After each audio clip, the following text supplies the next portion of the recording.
5 আগস্টের পর পতিত শাসক দলের প্রায় ৪৫,০০০ নেতাকর্মী ভারতে পালিয়েছেন। তার মধ্যে অধিকাংশই কলকাতায়। সেখানে নির্বিঘ্ন আশ্রয় থেকে বাংলাদেশ ঘিরে ষড়যন্ত্রের জাল বুনছেন পলাতক আওয়ামী লীগ নেতারা। সেখানে বসেই দেশকে অস্থিতিশীল করতে কলকাঠি নাড়ছেন। কলকাতার মাটি অভয়ারণ্য বানিয়ে তারা বাংলাদেশকে অগ্নিগর্ভ করে তোলার চেষ্টা করছেন। এরা Facebook, Messenger, Telegram, signal, WhatsApp group সহ বিভিন্ন ডিজিটাল এবং সামাজিক মাধ্যম ব্যবহার করে নিজেদের মধ্যে যোগাযোগ রাখছেন।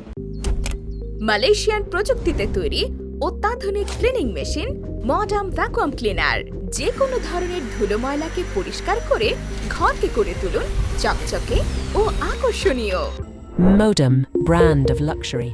শুধু তাই নয়, শান্তিতে নোবেলজয়ী অর্থনীতিবিদ ডক্টর মোহাম্মদ ইউনূসের নেতৃত্বাধীন বর্তমান অন্তর্বর্তী সরকারকে ব্যর্থ করতেও পরাজিত এই চক্রটির সদস্যরা কষছেন নানা ছক। অপকর্ম বাস্তবায়নের নির্দেশও দিচ্ছেন এসব মাধ্যম ব্যবহার করে।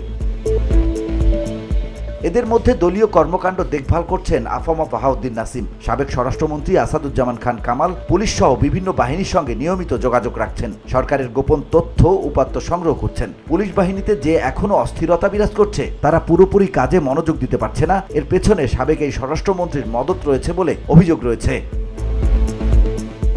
এছাড়া স্বরাষ্ট্রমন্ত্রী আসাদুজ্জামান খান কামাল, প্রেসিডিয়াম সদস্য জাহাঙ্গীর কবির নানক এবং যুগ্ম সাধারণ সম্পাদক আফামা বাহাউদ্দিন নাসিমের নেতৃত্বে একটি কোর কমিটিও গঠন করা হয়েছে। জাহাঙ্গীর কবির নানক কলকাতা থেকে কয়েক দফা ভিডিও বার্তা দিয়ে নিজের এবং দলের অবস্থান পরিষ্কার করেছেন। কলকাতায় বসে দলীয় ভেরিফাইড ফেসবুকে বিভিন্ন সময়ে কর্মসূচিও ঘোষণা করতে দেখা গেছে পলাতক নেতাদের।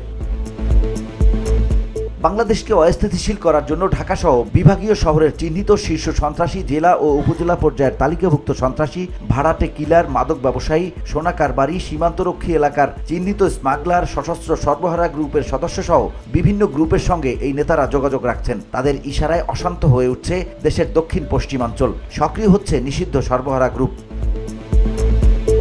রোহিঙ্গা ক্যাম্প সহ পার্বত্য অঞ্চল অশান্ত করার পেছনেও আছে তাদেরই হাত। এসব করতে বিনিয়োগ করছেন বিপুল পরিমাণ অর্থ, যা গত 16 বছরে অবৈধভাবে আয় করেছেন। আওয়ামী লীগের পলাতক নেতাদের ধারণা, দেশ অস্থিতিশীল হলে বর্তমান অন্তর্বর্তী সরকার ব্যর্থ হবে। এতে করে শেখ হাসিনা সহ দলের নেতাদের বিরুদ্ধে যে বিচার প্রক্রিয়া চলছে তা বাধাগ্রস্ত হবে। নির্বাচন প্রক্রিয়াকেও বানচাল করা যাবে। সংশ্লিষ্ট একাধিক সূত্র এ তথ্য নিশ্চিত করেছে। VOD Bangla news desk.